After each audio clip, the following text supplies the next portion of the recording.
লোকসভা নির্বাচনকে পাখির চোখ করে দিবারাত্রে মাঠে ময়দানে জোর তৎপরতা চালিয়ে যাচ্ছে রাজ্য বিজেপি।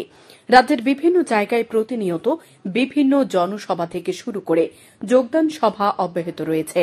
বৃহস্পতিবার পূর্ব ত্রিপুরা লোকসভা আসনে তপশিলি জাতি সংরক্ষিত আসনে ভারতীয় জনতা পার্টি মনোনীত আইপিএফটি এবং তীব্রামতা সমর্থিত প্রার্থী কৃতি সিং দেববর্মনের সমর্থনে ২৯ কৃষ্ণপুর বিধানসভা কেন্দ্রের গোলাবাড়ি এলাকায় এক নির্বাচনী জনসভা অনুষ্ঠিত হয়।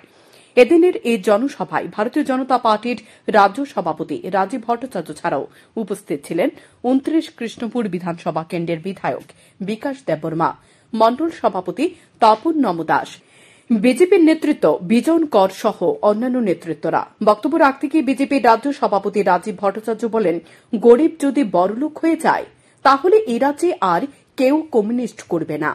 তাই দীর্ঘ ২৫ বছর ধরে সিপিআইএম গরিবদের জন্য কোনো পরিকল্পনা গ্রহণ করেনি, কিন্তু সিপিআইএম সবসময় দাবি করেছে তারা গরিবের সরকার। কিন্তু সিপিআইএম এর লক্ষ্য ছিল এ রাজ্যের গরিবদের আরও কিভাবে গরিব বানানো যায়।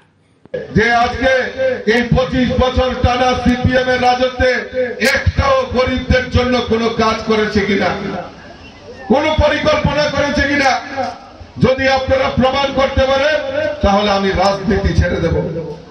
আমি বড় বড় করে চ্যালেঞ্জ করেছি ত্রিপুরা রাজ্যের প্রাক্তন মুখ্যমন্ত্রী মানিক সরকারকে, আমি চ্যালেঞ্জ করেছি আমাদের এই রাজ্যের সিপিএম এর নেতা জিতেন চৌধুরীকে, চ্যালেঞ্জ করে বলেছি যে আসুন মানুষের সামনে আমরা কথা বলি যে ২৫ বছরে আপনারা গরিবদের জন্য কি করেছেন আর আমরা কি করেছি।